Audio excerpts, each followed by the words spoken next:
Всем большущий привет! Рада снова приветствовать вас на моем канале Helia Cosmos Handpoke.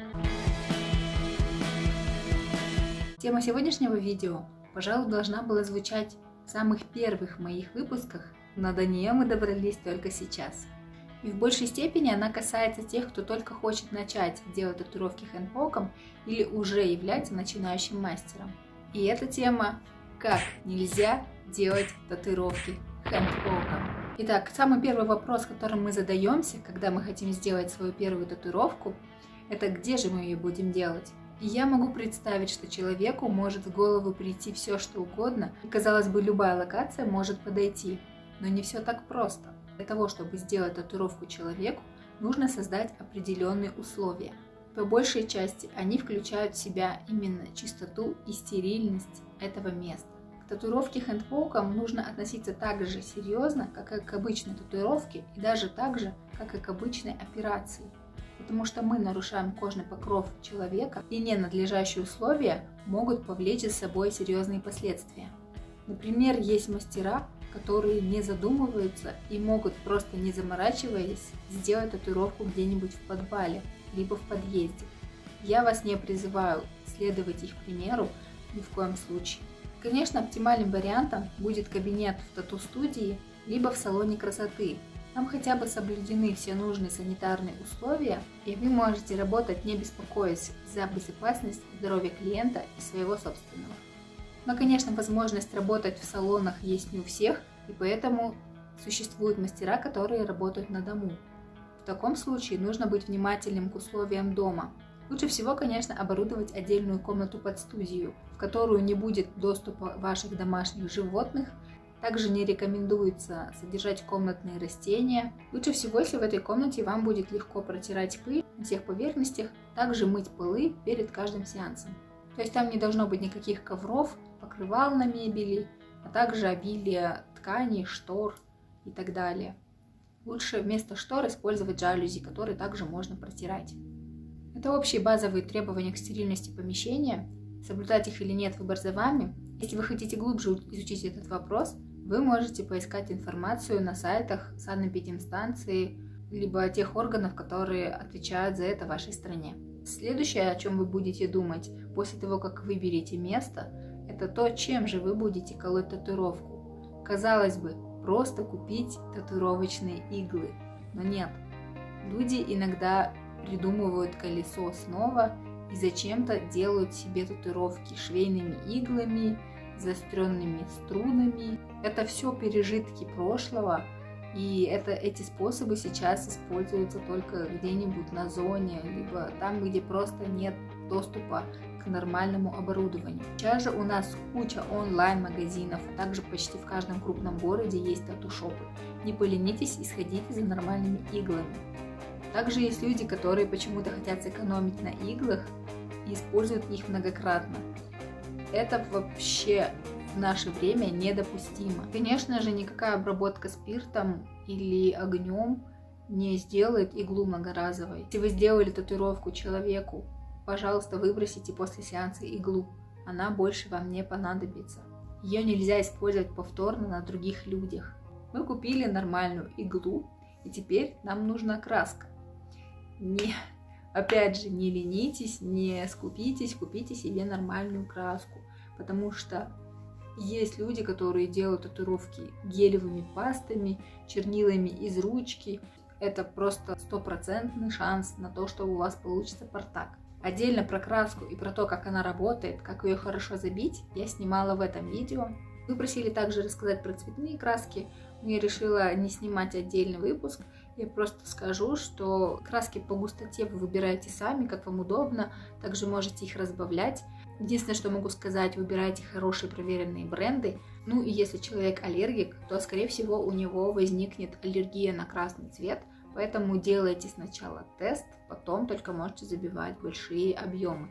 Либо вообще для аллергиков избегайте красные пигменты. Итак, у нас есть помещение, у нас есть хорошие иглы и татуировочная краска. Дальше нам нужно выбрать место нанесения. В общем, есть основные места на теле, которые не рекомендуются для татуировки.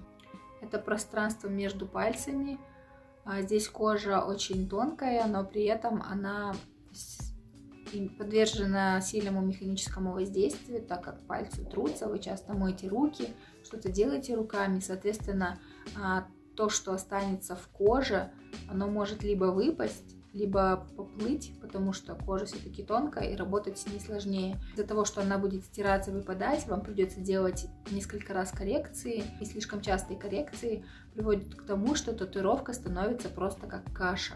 Она может быть перебита, поплывшая и так далее. Поэтому вот именно на этих местах очень редко я встречала хорошую татуировку, которая бы держалась. Точнее, я ни разу не встречала. Они могут хорошо выглядеть только на фотографии сразу после того, как ее сделали.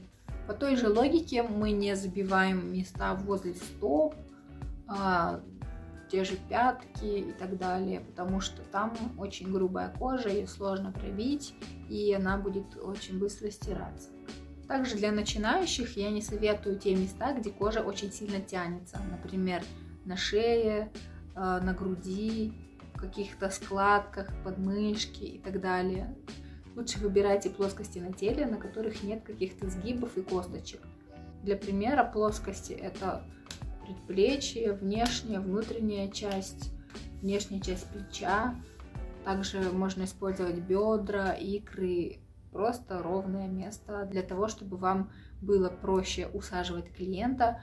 Он просто кладет свою конечность на подставку, и вам не нужно как-то изощряться, над ним нависать и его как-то перекореживать для того, чтобы вам удобно было ему набивать.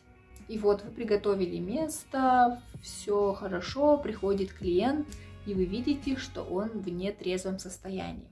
В таком случае нужно отказать ему в услуге, так как человек в нетрезвом состоянии не способен отвечать за свои действия, он не может контролировать свое тело, и вам будет очень сложно усадить его спокойно, тем более хэндпок — это очень длительная процедура, и нужно, чтобы человек долгое время находился в неподвижном состоянии.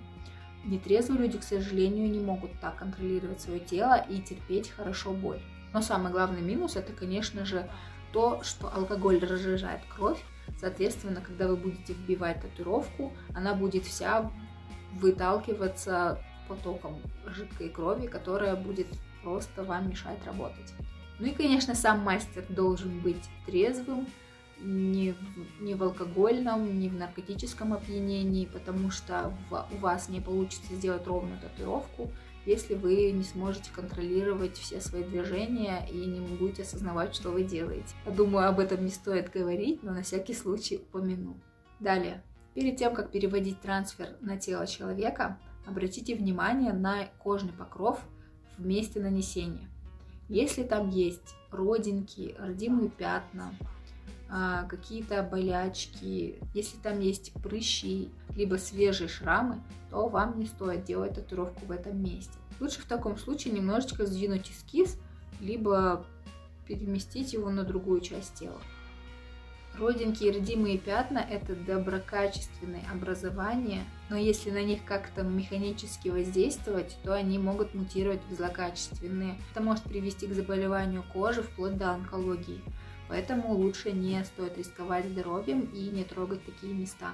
Также, если вы проткнете прыщ и будете дальше делать татуировку, то вы можете разнести гной, и также это может привести к заражению, потому что прыщ — это воспалительный процесс.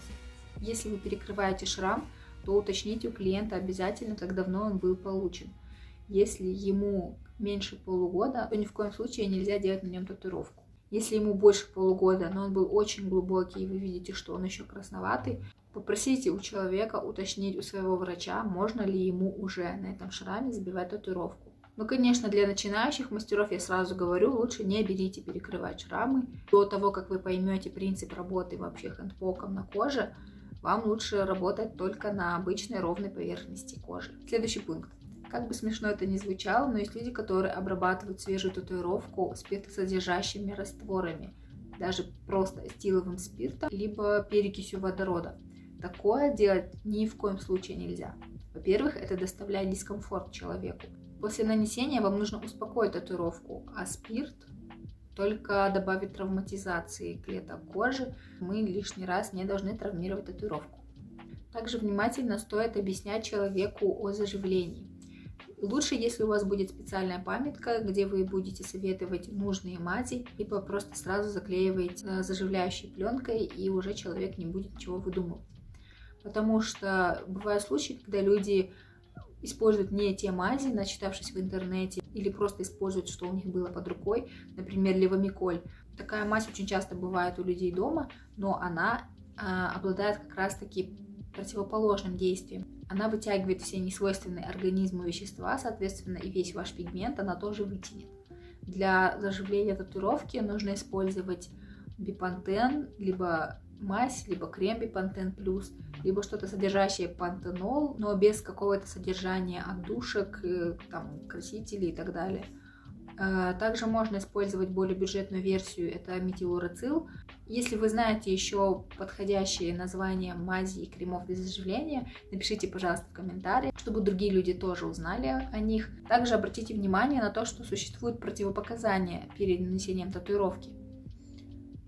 Обычно я даю своим клиентам перечень противопоказаний, они с ним ознакомливаются. Если у них нет каких-то заболеваний из этого перечня, то я могу спокойно делать им татуировку. В список этих заболеваний входят онкологические заболевания, нарушение свертываемости крови, кожные заболевания, гипертония. Также в этот список входит период беременности и лактации у женщин. Я, возможно, для кого-то сказала очевидные вещи, которые не стоит делать, но, к сожалению, находятся люди, которые не задумываются о таких вещах, поэтому, я думаю, было важно сделать такое видео.